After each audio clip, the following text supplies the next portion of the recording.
Hey guys, today I'm giving you part 2 of my rankings.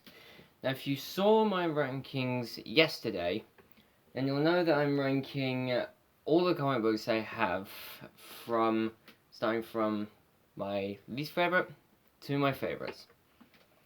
But I went as high as number 60 yesterday.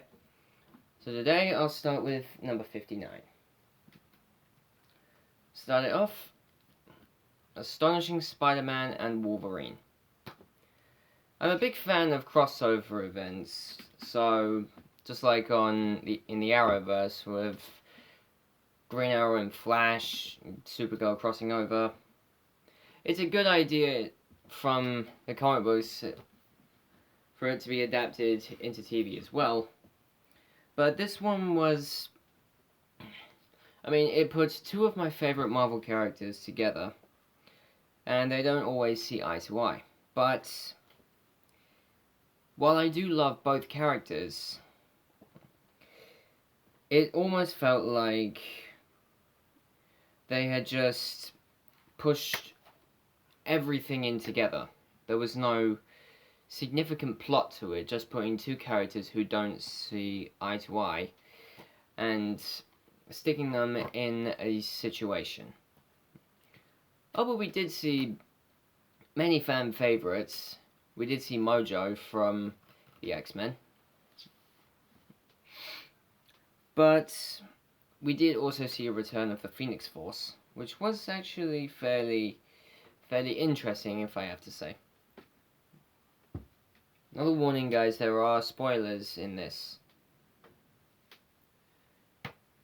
Number 58, DC Universe Rebirth, Nightwing, Volume 2, Back to Bloodhaven.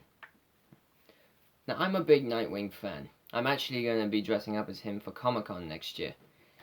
But while I am a Nightwing fan, this storyline actually, I'm not sure, it didn't really speak out to me.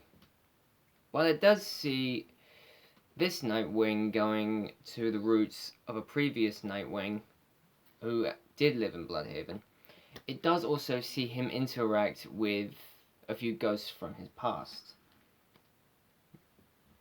But it really did get me interested in how this Nightwing would handle Bloodhaven, but it was too slow for my taste. At times it was like Nightwing was acting as a sort of leader to a group other than the Teen Titans. But in fairness, I have to admit, it's quite interesting seeing a different form of artwork that I'm normally used to. Number 57, Venom. Anyone that knows me, you will know I am a huge fan of Venom. This one didn't have my favorite Venom host, Eddie Brock, it did have Flash Thompson, though. But his Venom is Agent Venom. You said Anti-Venom then, sorry. But while I do like Agent Venom, I do like him, there's just something about the original Venom that you can never replace. And just like with Nightwing, it's a different form of art, but it still holds dark-esque sides to it. Plus, we do see him in some fairly interesting fights against characters such as Jack-O-Lantern and Kraven the Hunter. But this one basically, it also gives you one of Flash's first missions as Agent Venom. But I have to admit, this was probably the slowest Venom story I've ever read. I still don't mind it. I do still enjoy reading it, though. Number 56, Mera, Queen of Atlantis. This one focuses on Aquaman's wife, Mera, who you will know in 2018's Aquaman movie as being portrayed by Amanda Hart. But it was an interesting read and a very good take on a character who isn't very well known. It gave more in-depth about her character and showed where she came from, who she's allied herself with, but the story moved quite at an abrupt pace.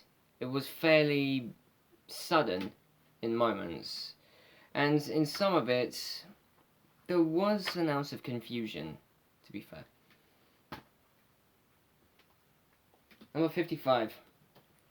Deadpool, World's Greatest, End of an Era. I'm a big Deadpool fan as well. I think he's hilarious. I think he is so foolish as well. But I was actually fairly confused while reading this one. That's because at the time I got this one, since this was one of my first comic books, I actually didn't know so much about the Deadpool mythos. Since I do now, it's still quite low on my list. But we did see appearances from members of Deadpool's universe in shape of Deadpool 2099, which is his daughter, and also we saw the arrival of Massacre, who's basically like a Mexican Deadpool. Sorry if that sounds offensive, but it's the only way that I could actually describe it. It's a new take on Deadpool, and it basically broadens his world. Number 54. Superman, Batman, Enemies Among Us. Now, I'm actually not a Superman fan, but I am a big Batman fan. This storyline basically shows what everyone has seen before: Batman and Superman teaming up against a greater evil. That greater evil being the rest of the Justice League and other superheroes. But it's not really their fault, to be fair, as they're under the control of Despero, one of the Justice League's biggest threats. But I have to say, while this storyline did have interesting moments and quite thrilling fight scenes, it basically needed to give Batman an even darker point in order to fight a brain-controlled Superman. But overall, I do think it's worth a read. I think all of these are worth a read, but it's fairly, well, it's not the best kind of Batman story I've read. 53. Fall of the Hulks. I'm a big Hulk fan as well, and this one brings out even more characters from the Hulk mythos, such as Red Hulk, Red She-Hulk, the leader, A-Bomb.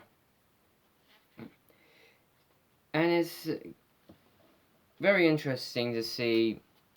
I haven't actually seen Red Hulk in a comic book a whole lot, but I do like having to see a fairly new character in the presence of a character that is extremely well known. But the storyline was, again, it was a little confusing about what's going on, to be fair. 52. Black Panther, A Nation Under Our Feet.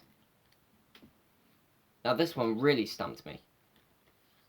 Well, the end issue was Black Panther's original origins, but the rest of it, I was a little confused of what was going on and why Black Panther was being attacked by the rest of Wakanda. It really stumped me, it did. But I did enjoy seeing the different artwork and seeing Wakanda in the comic book world other than the MCU.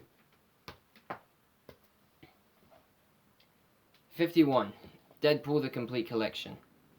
As I said, I'm a big Deadpool fan, and I have to say, this one was fairly entrancing, for a better word. It showed Deadpool with different allies, different enemies. Also gave us a pretty cool fight with Wolverine and against Dagon. Plus it also showed a relationship with Bullseye as well. Number 50. Silver Surfer, New Dawn. I very much like the Silver Surfer. I think he's extremely powerful as well. Well, that's because he is. But, well, he's also been a member of the Defenders. Not the Netflix ones, the original ones. So him, Hulk, Doctor Strange, and Namor. But I'm not sure. Something about him interacting with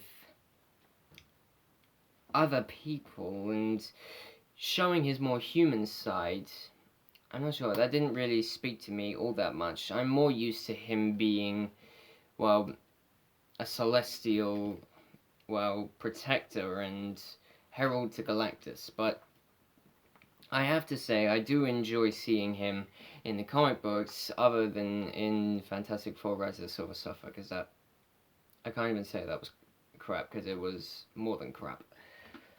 But that's it for today, guys. Be sure to like and subscribe and comment what you think down below. And I'll be back tomorrow to give you more rankings. See you guys.